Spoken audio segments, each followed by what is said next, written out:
Good afternoon and good evening to Oxford alumni, and welcome to this Meeting Minds Global event, which is Oxford's virtual alumni event, a series of wonderful activities over 2 days on today and tomorrow, 13th, 14th of September, which will include a huge range of live and pre-recorded sessions that we hope you'll be able to dip into at various times as your schedule allows.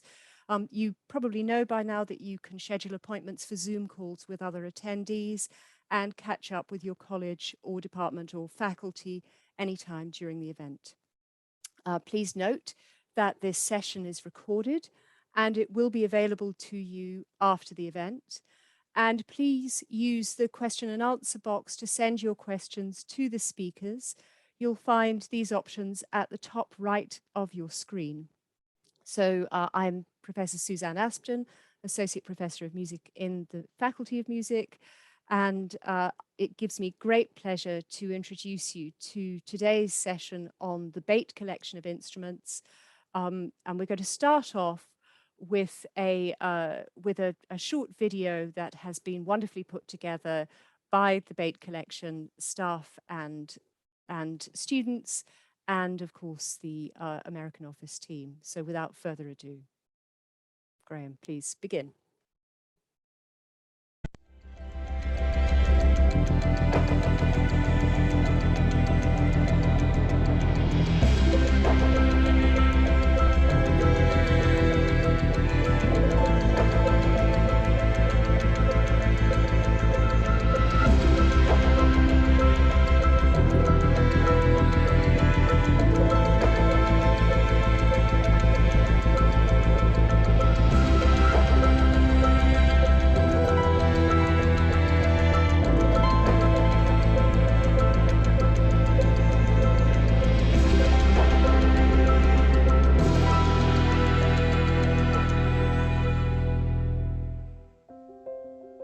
The Bate Collection is the university's collection of musical instruments and is the largest collection in Britain of woodwind, brass and percussion instruments.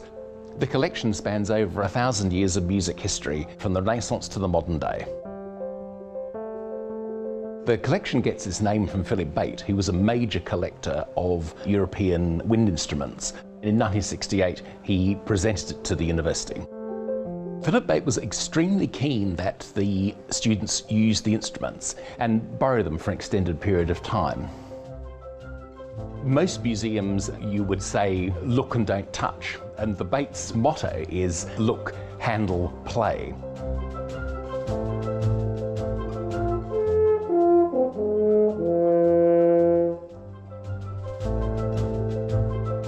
I was lent a violin. I use it for performances and recitals. If it wasn't for the Bate Collection, I wouldn't be able to play on such a rare and beautiful instrument. I'm studying for a DPhil in historical musicology. I'm one of the many students who've made use of the collection. It's wonderful to have so many different keyboard instruments in one space.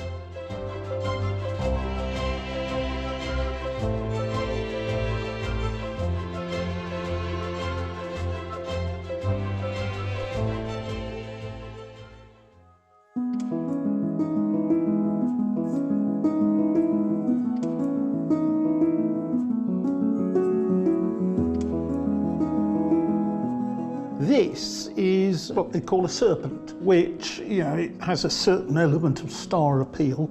It's what they had in the 16th, 17th, 18th centuries. It's also an ancestor instrument of the saxophone family, dated about 1815, and was owned and played by a soldier serving in the Battle of Waterloo. And these kinds of instruments do crop up in movies. You'll see an example in the Hobbit series, with somebody in one of the town bands playing one. I'll have a go, we'll see if we can get a tune out of it. Here we go.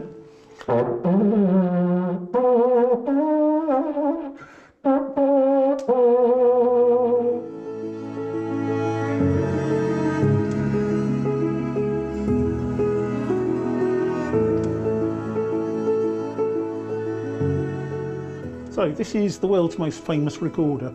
It was made in about 1720. There are dozens of historical recorders of this period around out there in the world, but this is one of the only ones that has never been modified to modern musical convention. It is up there with one of the most important instruments in the world. The problem with the current space is the collection has outgrown it. We now have as many instruments in store as we have on display. We have no workshop space. It's almost impossible to give a concert in the collection itself.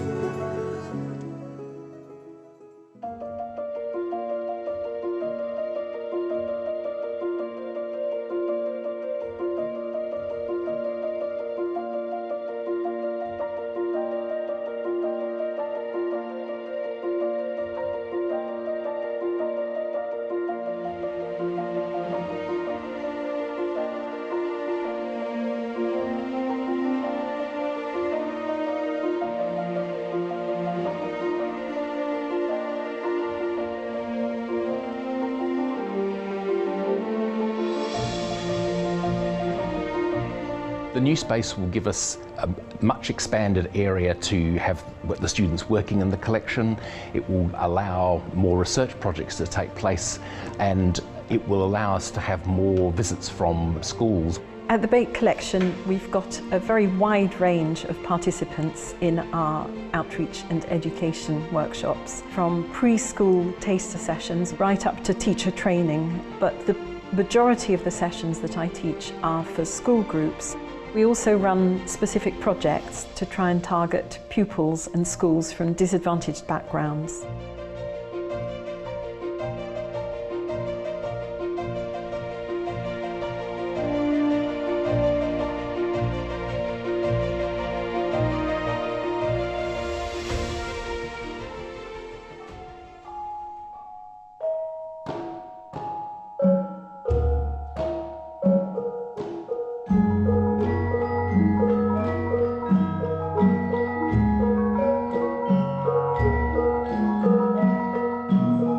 We run a very popular Javanese gamelan workshop.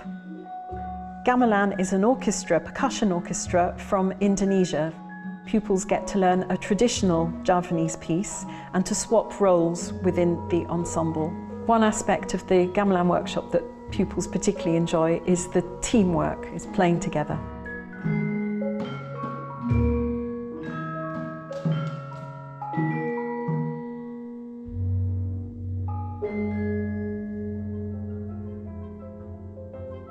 What I'm really looking forward to in the new space in the Schwarzman Centre is having space to be able to welcome whole classes of 30 children from state-funded schools. Having more space will also allow us to expand our programme of activities targeted at vulnerable children. I think the most exciting thing about the future is it's a great opportunity for us to be able to share the collection with the university, members of the public, and with the wider world.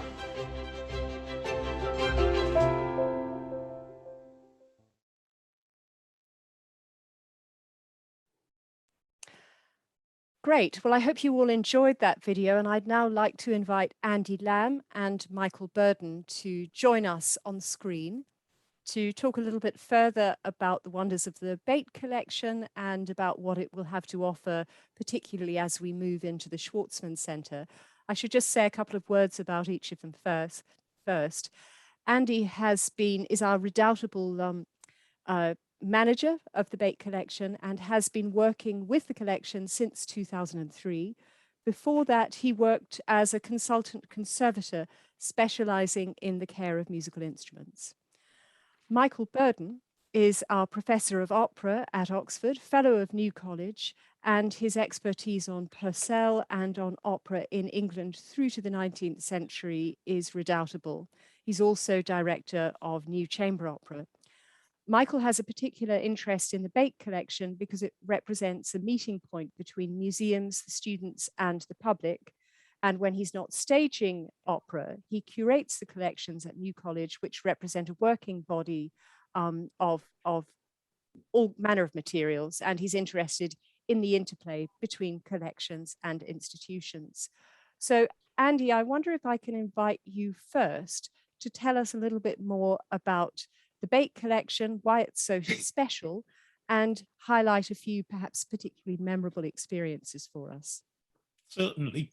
I think, first of all, I should say I came to the Bate Collection from a more traditional museum environment, where the onus very much was you may look through the glass at the objects, but under no circumstances are you to think about breathing on them. And so coming to the Bate Collection was a wildly exciting new idea, because I have had a history in musical performance, and I trained as a musical instrument maker. So coming into this wonderful new environment where you were not only allowed to touch the objects, but you were allowed to try and play them as well, was possibly one of the most exciting things that happened to me professionally in my whole life. And I've come to feel it's a kind of a great privilege, which I'm very, very anxious to share with, well, everyone. The Bate Collection is a resource of the University of Oxford, but of course it goes far beyond that. And we've been doing all sorts of work in recent years, working with new types of technology. So, for example, we've developed an iPhone app which you can download, and it contains sound fonts which anybody in the world can use them, utilize them, potentially for composition practice or something like that.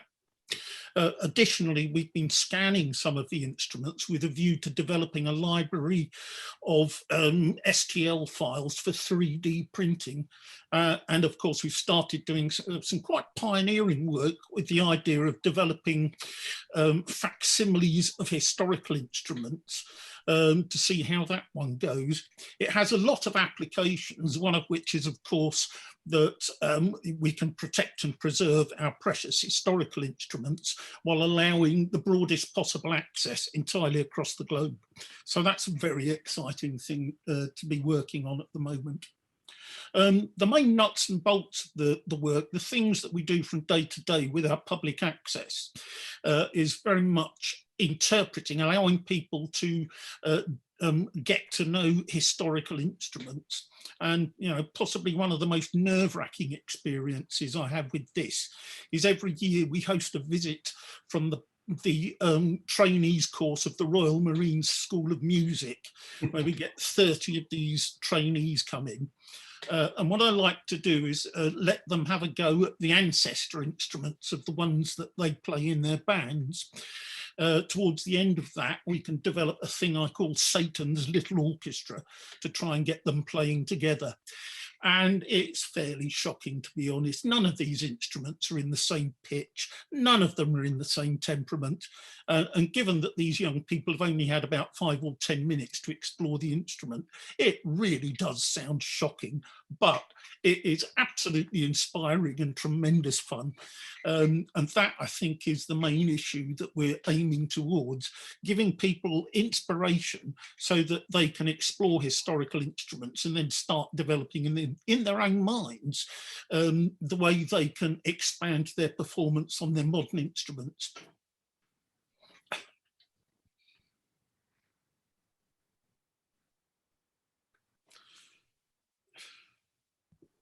Sorry, I started waxing lyrical. Your talk was so inspiring, Andy, and I forgot to unmute myself, beginner's error. I wonder if you can tell us about any particular students who have come through and worked with the Bate Collection and then gone on to do other interesting things with historical instruments. Yes, certainly. Most recently, we've got one student, Tetsu, who originally came in working with oboes. And he was very, very interested and quite excited at working with the Bate Collection. But then when he saw we had this fabulous collection of historical keyboard instruments, harpsichords, he shifted the focus of his interest in that direction. And he did quite a lot of work with one of our absolutely gorgeous historical instruments, German's harpsichord, built in Paris in 1750. And through studying that in depth, he discovered all sorts of fabulous issues about the original pitch, the original temperament, the original tuning, which allowed us to upgrade our knowledge on that particular issue. And now he's gone off to do a master's degree at Cambridge in order to move on further with that particular programme of examination. Terrific. Wonderful. Michael, I wonder if you could tell us a bit about your connections with the Bate. Oh yes. Well, in fact, I have attended one of the sessions that Andy has just described. I think shocking is an understatement, but I think what I took away from it was, above all, exploration. It was trying to find out, being able to experiment with these, what to them, of course, were very peculiar instruments. My own experience of the Bate has been one of well, really sort of an eye-opener into a range, the range of historical instruments that are available, and also I think my own discovery of certain aspects of early performance, which I think up until that time I had only either just brushed with or hadn't really engaged with. And I mean, and all what Andy has said about the notion of touch and about handling and holding these instruments. I mean, one of the functions of the collection is to connect the students with the instrument itself. And those are very sort of very close, very interesting relationships. And as Andy said, I mean, this might sound usual, but it's not. I mean, museums are not encouraged, do not encourage, for perfectly good reasons, that of you not to touch things. But in fact, that was a priority of Philip Bate, that the students would be allowed to handle them. I think also the collection provides instruments that you can borrow. I mean, some of the instruments Andy was playing aren't allowed out of the collection. However, we do have modern instruments, or modern copies, I should say, of some of the historical instruments. And so if you suddenly decided that you wanted to play a viol, for example, you could borrow one, or you could borrow a set of viols, and you could take it up, take it away, take it up to college. You could have it for the year, or have it probably really however long you needed it, and it would allow you to experiment and play and actually spend some time with the instrument, and may even take it up perhaps in the long term. And I think all the things that we both said so far lead right to, I think, one of the cruxes of the collection for us as a faculty, which it represents. It's a research collection. It's a collection where we can examine the history of the instruments, we can examine the instruments themselves, and it allows us to understand them, how they were built, how they were made, and in sometimes, of course, recreating them. I mean, another thing perhaps Isabel touched on in the film, which I think is something that is crucial to us, which is the bridge that the collection gives us. I mean, when I say to the outside world, it makes it sound as though we're sort of on some sort of island. It's not really like that. But I think, like most museums, what we do is welcome the public in a way that, of course, large parts of the university don't really welcome the public in, and are not in a position to do so. You've seen the pictures of the school visits. We have a large number of school visits over the course of the year. But I think also that just the general public, those people who arrive, who are and are taken with objects in the collection, and I think it's one of the great achievements that we've been able to actually develop that sort of audience. Of course, we're all looking forward to the Schwarzman Centre move. I mean, there are the obvious things, and clear from the video, about how little space the collection has, how we're not really able to give concerts in it, and so on. And those things, of course, I think will be things that we'll be able to build on and expand.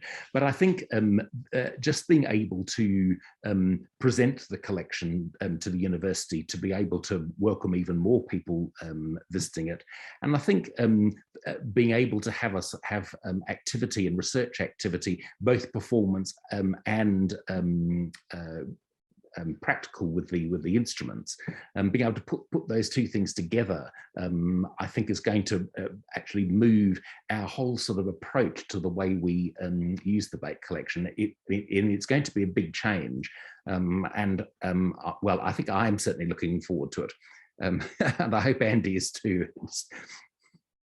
Yeah, I think it's probably worth saying for those people who haven't visited the Bate in its current environs, which I imagine is most people who are on this Zoom call. It's a wonderful collection in a rather dank and dismal space. And although that, oh, come on, Andy, you know it is. And although the pathway is lovely and tree lined and so on, once you get into it, it's a basement space. It's you have the dehumidifiers running all the time because it's underground or partially underground. So it has historically been a damp space and quite flooded. And we're really keen for it to move into a new space where the instruments will be in a custom built environment. But with regard to what Michael was just saying, I think it's important. I guess nobody here will have seen the plans for the Schwarzman Centre, but the Bate Collection will be one of the main attractions as people walk into the centre, as they encounter it. It will be on the ground floor, opposite the library. There'll be big display windows, so you will see the instruments, you'll see what's going on inside, you'll see all the activity. And crucially, with regard to both what Isabel was saying in the video and what Michael was just saying, it's right next door on the other side. So you've got the library, corridor, Bate Collection, and then on the other side of the Bate Collection is the schools or the public engagement hub. And although for the most part, we imagine people will engage with the Bates instruments in the Bate Collection itself, for more specialist work, particularly with school groups, but potentially also with other public groups, they will be able to go into that public engagement hub and do that work there. So music will be, I mean, it won't be resounding through the building because that would be deeply annoying to all our colleagues in other humanities subjects, but it will be a real presence as you come into the building on the ground floor, particularly if you come in from the north end. And then, of course, Michael's just alluded to the performing spaces, which will be down in the basement, and the facilities to get instruments from the Bate Collection into a performing space will be much more straightforward and much less damaging to the instruments than the current system, where if you want to get any performing space, you put the kettle drum into a trolley and wheel it up the street over the cobbles outside Christchurch, with everything kind of juddering along as it goes, and instruments getting damaged in the process. Or being carried around Oxford to go to the Sheldonian or wherever else. So it will be, although the instruments will still be used in the Sheldonian, right, Michael, right, Andy? You know, they'll still go other places, but to have a designated space within the Schwarzman Centre will be undoubtedly lead to increased use of the instruments, but also ensure that they are safeguarded. Michael, Andy, I don't know whether you want to add anything to those thoughts. Well, I mean, this is one of the issues, having access more directly to a high quality performance space it will change things completely, and it will absolutely expand the use of the collection, not just by students and visiting researchers, but by professional musicians and even amateur ensembles. And, you know, it's just the opportunities are endless and breathtaking. Terrific. And yes, Michael. I just going to say the one thing I would add to that is that we haven't mentioned at all, and it's not really part of the Bate Collection in that sense, but the faculty's portraits collection, which is one of the most important collections of musicians' portraits, is going to move with us, and we will actually now be able to hang the portraits of the composers near the instruments that they wrote for, and so on. It's a sort of disconnect at the moment, and I think that in simply not just in presentation terms, but I think in thinking about the interrelationship between people and the instruments, actually to be able to have those people there pictured there is going to make a big difference, I think, to the way we think about them. Terrific. Yes, thank you both so much. And I imagine people will have questions for Andy and Michael. Do share them, and we'll be able to come back to them shortly. But in the meantime, I'd like to thank Andy and Michael again, and do sort of take a break while we have a listen to performances by Anhad Aurora and Aliyah Booker. And I should just tell you a little bit about Anhad and Aliyah. Anhad is a graduate of Oxford and is undertaking his doctoral study here. He's just completed the first year of a doctoral project on Lieder. In particular, the title of the dissertation at the moment is Orientalism and the 19th Century Lied. And Aliyah has just completed an MPhil in musical performance at the faculty. She studied with Caroline Balding while she was here, and she's now staying on. She's living in Oxford and starting a teaching fellowship at the Royal Academy of Music. So if we can have the video from Anhad first, and then we will have the video with Aliyah, and then move on to questions and discussion with them.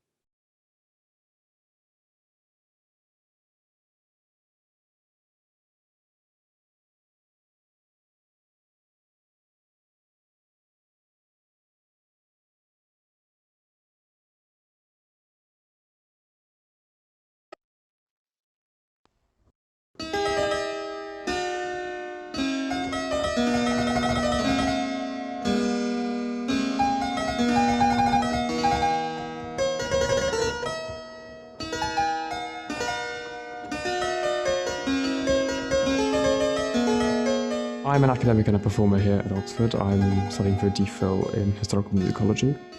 I specialise primarily in 18th century keyboard instruments.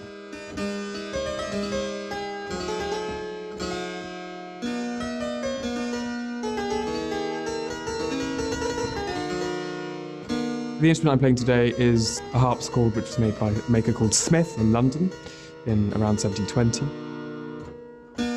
A harpsichord is a keyboard instrument from the 17th and early 18th centuries, which looks very similar to a piano in that it has a keyboard and the keys are pressed and a string is struck, but the string is not struck like a piano, so with a hammer it's struck with a plectrum, which gives it a sort of guitar-y or harp-like sound.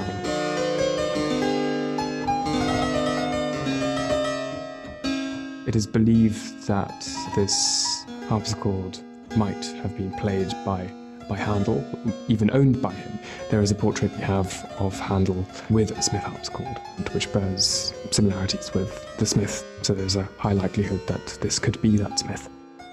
It's an immense privilege to have such a resource of keyboard instruments in Oxford. I'm one of the many students who've made use of the collection.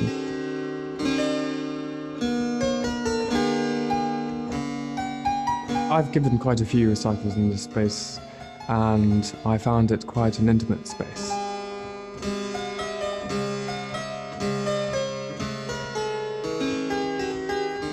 Instruments can't be moved particularly easily, and we have to be incredibly careful when even working within the collection. So it would be great to have a much bigger space.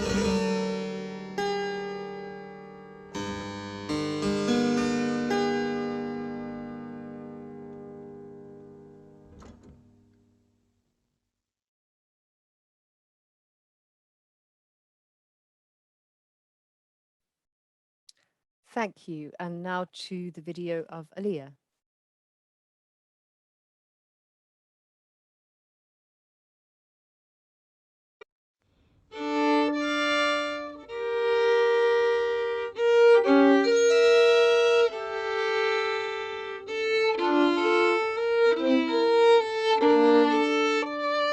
I'm a postgraduate student at Hartford College. I'm doing a master's in music performance here at the music faculty in Oxford, and I am about to finish my master's in a week.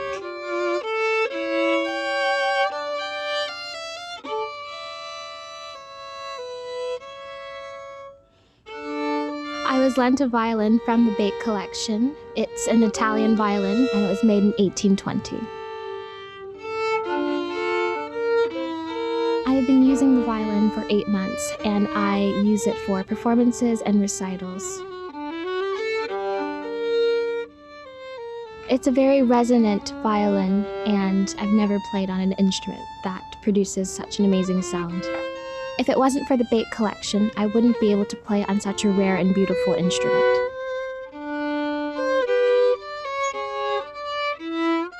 My hope for the future is to create my own string quartet as well as teach at a conservatoire.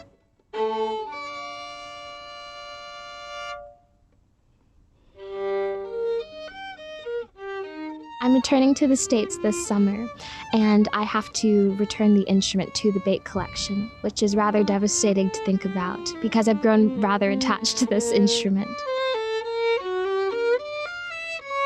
The next student that has it is very fortunate, and I wish them the best of luck.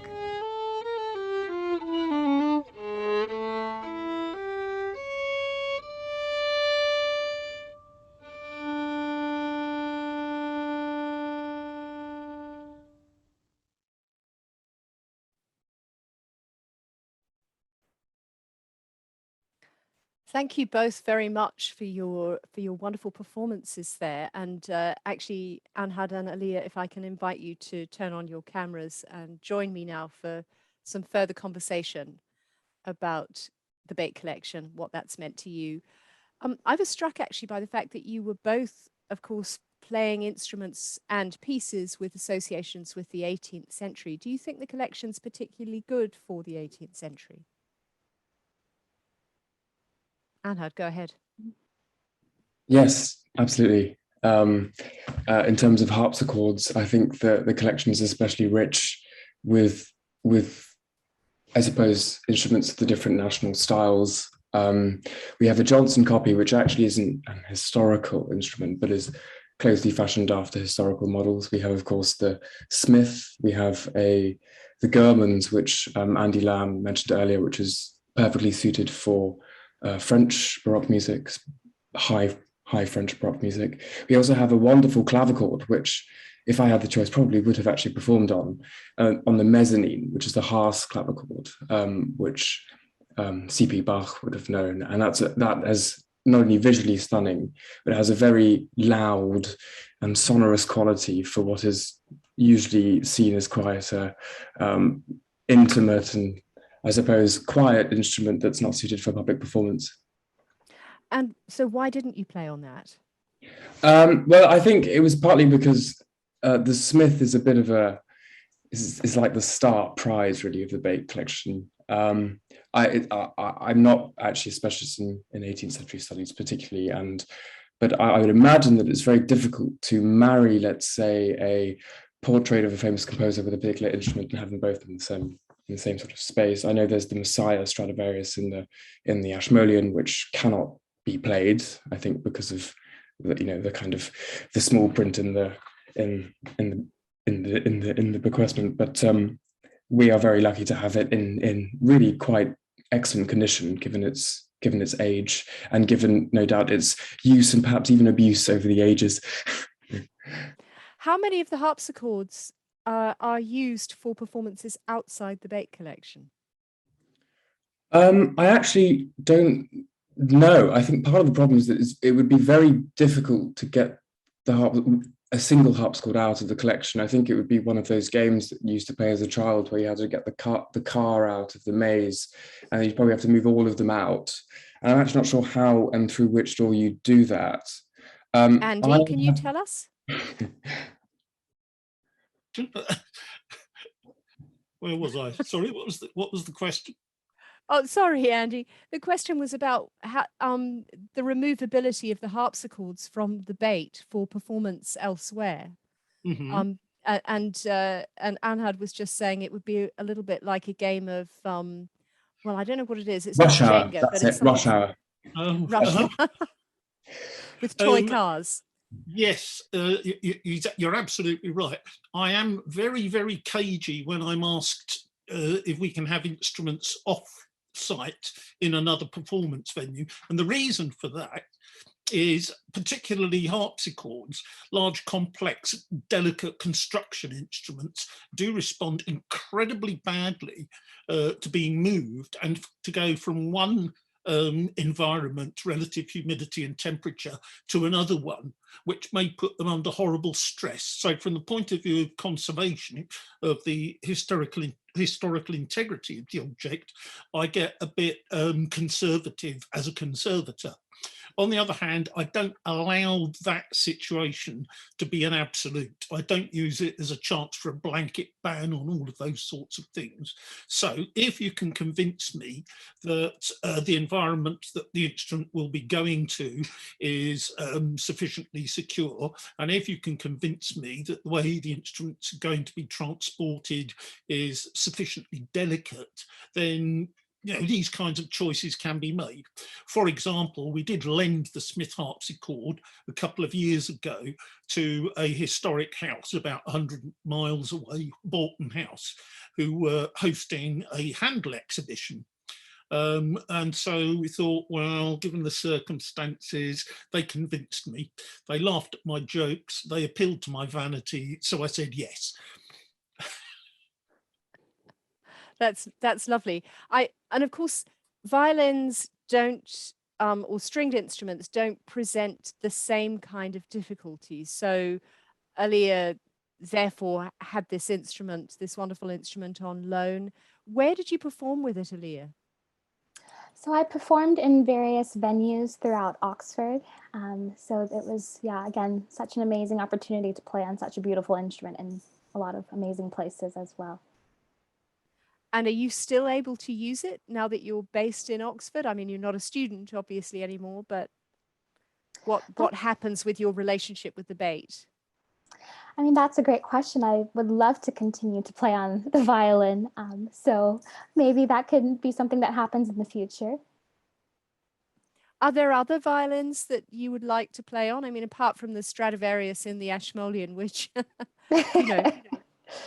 as we've said, not available. But are there other instruments in the Bate collection that you'd like to perform with? Yes, I would be keen to play on really any other violin. I've only ever, well, apart from this Ventapane violin that I was lent, I had never played on any other instruments before. So it would be a really great opportunity to be able to use other violins as well. And a question to both of you now, how do you think having access to these instruments affects your performance of the music? So maybe period music in general, but then also specific composers. So Aaliyah, you were playing Bach. And how does having access to the Smith harpsichord that Handel may have owned affect your performance of Handel? Aaliyah, go first. Yes, so specifically in my case, I just had to change some of my technique just because with the Ventapane, it's very resonant. So I don't need to, put as much pressure on the bow or really try so hard for it to produce a beautiful sound. It just naturally just kind of does, just due to the craftsmanship and the sound quality. So with that, it was just a bit of adjusting and being more flexible and hearing how the instruments respond when I pluck it or when I use the bow. Okay, great. And Anhad? Yeah, similarly, I've had to adjust over a number of years my technique. With regard to Handel's instrument, I was sort of, if you notice, my hands were sort of quite high above the instrument. I wondered actually if Handel had very thin fingers, because it would be very difficult to play with a modern piano technique, which has a sort of orange shape moving down. And that leads into the second thing, is that does one use a thumb when playing harpsichord music?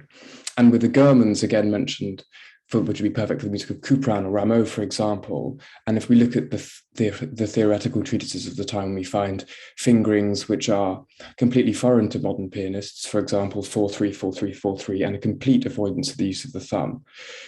It's actually impossible to play anything with a thumb on that instrument.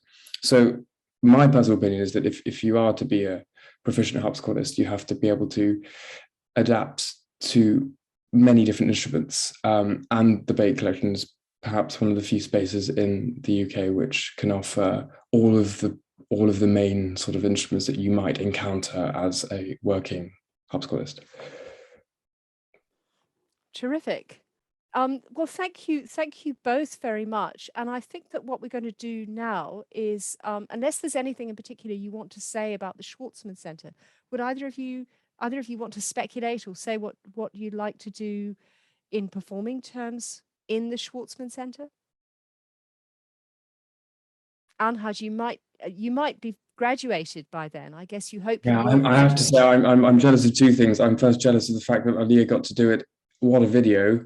I mean, I wish they'd just put a harpsichord in the middle of that barren space and I had a go playing there. I think it'd be wonderful. But also, yeah, I'm also very sad that I won't have the opportunity probably to stage anything there. But I can imagine it working very well for the big, even Purcell, with what it is, with all the kind of surround sound, choir and orchestra.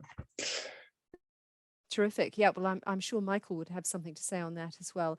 Aliyah, do you have any performing aspirations for the Schwarzman Centre? I mean, of course, it would be lovely to perform in the Schwarzman Centre once it is, up and operating. So it would be amazing to do some kind of, orchestra concert, or even a solo recital, or doing some chamber music as well. Your string quartet, of course. How are you going with forming your string quartet? Yes.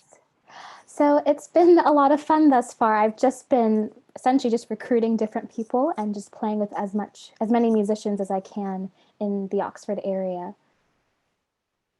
Fantastic. That's great. And of course, it's so difficult at the moment in COVID times, but we're all so enjoying getting back to live music and having a proper concert season, we hope, this coming year.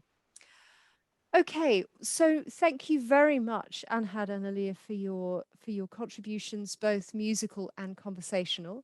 And what we're going to do now is turn to questions. And so if I could invite Michael and Andy to turn your cameras back on as well. And I'm going to put these questions. So these are questions that have come in a sort of different chat forum, and they've been posted into our Zoom chat, which I don't think any of our guests can see. But so I will read. Yes, Michael. Oh, I didn't mean you to stop. Do you want to? I'm sorry.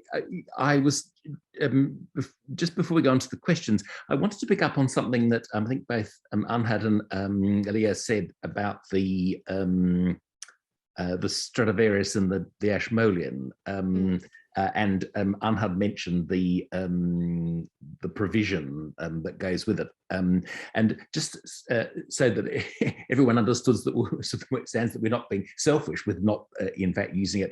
The reason that it was kept and its importance as an instrument is that it's the only Stradivarius in the world that has not been altered. The importance of it is that that if you want to see what a Stradivarius looked like when it left Stradivarius's hands, that's the instrument to look at, and so that's why it came with that provision to us in the first place. Anyway, there we are. I just thought I'd add that little tidbit on. No, that's very useful. Thanks so much, Michael. So I'm going to read out the questions that have been sent in to us, and I think quite a lot of these questions will go to Andy and or Michael, but I'm very happy for anyone who wants to come in with an answer to do so. So the first question I have, if you could add any instrument in the world to the Bate collection, which would you choose and why? I think that's an Anhad and Aliyah question, actually. Oh, okay, good. Also, they have the users. If either of you had to choose, what instrument would you choose? I think we definitely need a couple of forte pianos. So early 19th century, anytime between 1800 and 1830. I'm not particularly picky on this matter, but something, maybe a Walter or a Stein, or even an early to middle Beethoven would be great. A sort of Pleyel, even something that demonstrates the piano before it became the Steinway. Of course, space space dependent. It's so interesting, isn't it? Because you have knee pedals and you have all these kinds of different contraptions that they try out on the piano to achieve all of these different sounds, and then they kind of go for something that's mass producible and also relatively stable. But you're right that the forte pianos are fascinating and of course very important for the development of keyboard writing in the early 19th century, and Beethoven and Mendelssohn's writing, as well as others. Aaliyah, do you have any instrument that you'd particularly like to add? I mean, I feel like for violins, just based on the size, it's probably at the moment the collection is great, and yeah, there are no particular instruments that I can think of at the moment that could be added. Okay, terrific, Yeah. great. So the next question, and this one's for Andy, what is the oldest instrument in the Bate collection? That's an interesting question in the sense that we don't have a vast collection of medieval instruments. We've got a modest selection of Renaissance instruments dating from about 1540, 1550. But before that, there's not very much. But what we do have is a medieval double flute, which is currently on loan to us from All Souls College, and it's dated about 1400. And the reason they think that is that they were doing some restoration on a part of the premises some years ago, and they pulled up some floorboards and discovered a cache of stuff that had been hauled away by rats and rodents and hidden away to be used as nesting material. And amongst all of that was this double flute. And so they were able to radiocarbon date it by looking at all the other material. Gosh, ambitious rats nesting in a double flute. Another question, probably strategic question for, yeah, Michael, go for it. Yes, I was just going to mention the late Jeremy Montague and the New College Crozier, which is a very famous object for a number of reasons. And it's the end. It is in fact around 1400, or they're probably just before. But what Jeremy Montague was able to show was that one of the enamels on it is a representation of precisely the double flute that that Andy's talking about in that. In his response, and the for anyone who's interested, one of the main journals of that publishes things on early music and instruments is in fact a journal called Early Music, and there's a number with all the pictures of this flute and in fact of the crozier itself. Should you want to look it up, it'll also be pictured online too if anybody is interested. Great. Next question. Is there or will there be any connection between the Bate and, I think this should be the Ashmoleans collection of musical instruments? An answer to that is one of the things that we're hoping to do with the new space, provided we get all of the facilities it is our ambition to achieve, is to develop a whole series of what we in the museum world call special exhibitions, which is to say a discrete space given over for a discrete period of time to highlight aspects of other collections, so that we can, in a virtual way almost, bring together all the musical instrument or the music collections of Oxford at one time or another. And this is something we have been in discussions with the Ashmolean and the Pitt Rivers Museum. And so, you know, at the moment we're thinking about it, but it is something that's on our mental agenda. Yeah, I think it's important to say that of course the Pitt Rivers used to have a dedicated musical instrument museum, didn't they?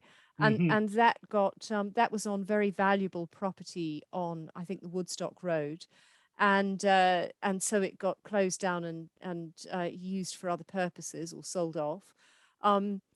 and the Pitt Rivers musical instruments therefore don't have that dedicated space. So it would be terrific to be able to, as Andy says, have exhibitions that unite those musical collections or bring them together in interesting ways.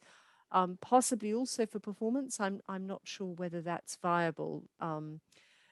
Would depend, of course, on expertise in the instruments concerned and the state of them. Another question related to this, and I think perhaps we should have said that the Bate Collection has had other donations, has accepted other donations over the years. Andy, you're in negotiation about a donation of electric guitars, correct? Mm-hmm. Yeah. So there's a question here: when the Bate Collection moves to the Schwarzman Centre, will space permit acceptance of donations of additional instruments? And then the generous individual penning this question goes on to say, I have 2 historical pianos looking for suitable homes. Andy. We have to take each of these cases on their own individual merits. And so for me to stand up and say, yes, of course, we'll have everything, it's ridiculous. We are looking at finite space. And I was once asked, whilst working on another similar project, how many musical instruments can you fit into a gallery? And it's like, oh. Well, if you crush them up very small, I imagine you could fit in quite a lot. But if we want a state-of-the-art, brand new exhibition space that we can all be proud of, then of course we're going to have to be very careful about the disposition of the resources available to us. Yeah, Michael.